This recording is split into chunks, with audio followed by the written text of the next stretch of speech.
ਸੋ ਮੈਂ ਆਪ ਸਭ ਵੱਲੋਂ ਔਰ ਆਪਣੇ ਵੱਲੋਂ ਬੇਨਤੀ ਕਰਨਾ ਆ ਪ੍ਰੋਫੈਸਰ ਸ਼ੇਰ ਸਿੰਘ ਕੰਵਲ ਜੀ ਨੂੰ ਕਿ ਆਪਣੇ ਸੁਣੇ ਚੋਂ ਸਾਡੇ ਨਾਲ ਕੁਝ ਸਾਂਝਾ ਕਰਨ ਔਰ ਅੱਜ ਦੇ ਪ੍ਰੋਗਰਾਮ ਨੂੰ ਅੰਤ ਕਰਨ। ਆਪ ਸਭ ਦੇ ਰੂਬਰੂ ਨੇ ਪ੍ਰੋਫੈਸਰ ਸ਼ੇਰ ਸਿੰਘ ਕੰਵਲ ਜੀ। ਬਹੁਤ ਮਿਹਰਬਾਨੀ ਮਲੀ ਸਾਹਿਬ। ਰਹਿੰਦੇ ਥੋੜੇ ਜਿਹੇ ਸਮੇਂ ਵਿੱਚ ਇੱਕ ਨਿੱਕੀ ਜਿਹੀ ਕਵਿਤਾ ਪੇਸ਼ ਕਰ ਰਹੇ ਹਾਂ। ਸਿਰ ਮੱਥੇ ਨਦੀ। ਜੀ। ਜ਼ਿੰਦਗੀ ਤਾਂ ਇੱਕ ਨਦੀ ਵਾਂਗਰਾਂ ਉਵੇਂ ਹੀ ਹੈ ਵਗਦੀ।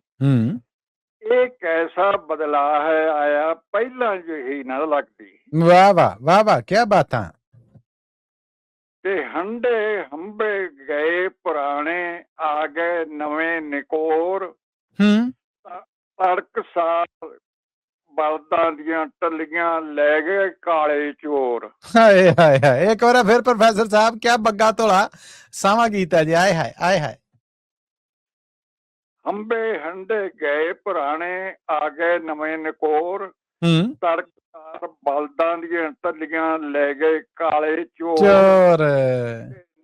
ਨਾ ਘੋੜੀ ਨਾ ਡਾਚੀ ਦਿਸਦੀ ਚਾਰ ਚੁਫੇਰੇ ਕਾਰਾਂ। ਤੇ ਪਸ਼ੂਆਂ ਜਿਹਾ ਉਹ ਤਿਉ ਨਾ ਦਿਸਦਾ ਕਿੰਝ ਕਾਰਾਂ ਬੁਸ਼ਕਾਰਾਂ। ਤੇ ਸੌਣ ਨਾ ਧੀਆਂ ਪੇਕੇ ਆਵਣ ਧੀਆਂ ਲੱਗਣੋਂ ਰਹੀਆਂ। ਵਾਹ ਵਾਹ।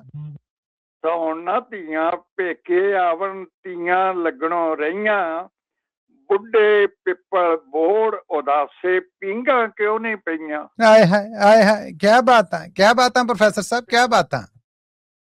ਤੇ ਕੱਚੇ ਕੋਠੇ ਪਿੱਤਲ ਭਾਂਡੇ ਕਿੱਧਰ ਤੁਰੇ ਵਿਚਾਰੇ।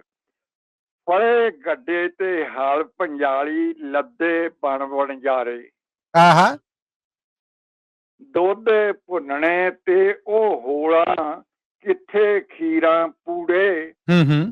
ਲੰਮੀਆਂ ਗੁੱਤਾਂ ਕਿੱਧਰ ਗਈਆਂ ਕਿੱਧਰ ਭਰਵੇਂ ਜੂੜੇ। ਤੇ ਨਾ ਉਹ ਫਸਲਾਂ ਕੰਮ ਨਾ ਧੰਦੇ ਕਿੱਧਰ ਗਏ ਭਰਪੇ। ਬਿਰਧ ਆਸ਼ਰਮ ਮਾਪੇ ਰਹਿੰਦੇ ਪਏ ਔਲਾਦੋਂ ਖੱਪੇ। ਤੇ ਰੁੱਤਾਂ ਫਿਰੀਆਂ ਮੌਸਮ ਬਦਲੇ ਗੁੱਡੀਆਂ ਨਵੇਂ ਪਟੋਲੇ। ਰੱਬ ਕੁਦਰਤ ਵਰਤਾਏ ਕੀਕੂ ਬੰਦਾ ਤੋਲੇ। ਤੇ ਜ਼ਿੰਦਗੀ ਤਾਂ ਇੱਕ ਨਦੀ ਵਾਂਗਰਾਂ ਉਵੇਂ ਹੀ ਹੈ ਵਗਦੀ। ਇਹ ਕੈਸਾ ਬਦਲਾਅ ਹੈ ਆਇਆ ਪਹਿਲਾਂ ਜਿਹੀ ਨਾ ਲੱਗਦੀ। ਹਾਏ ਹਾਏ ਹਾਏ, ਪਹਿਲਾਂ ਜਿਹੀ ਨਾ ਲੱਗਦੀ। ਕਿਆ ਬਾਤਾਂ। ਮਿਹਰਬਾਨੀ ਪ੍ਰੋਫੈਸਰ ਸਾਹਿਬ, ਤੁਹਾਡਾ ਬਹੁਤ ਬਹੁਤ ਧੰਨਵਾਦ ਹੈ।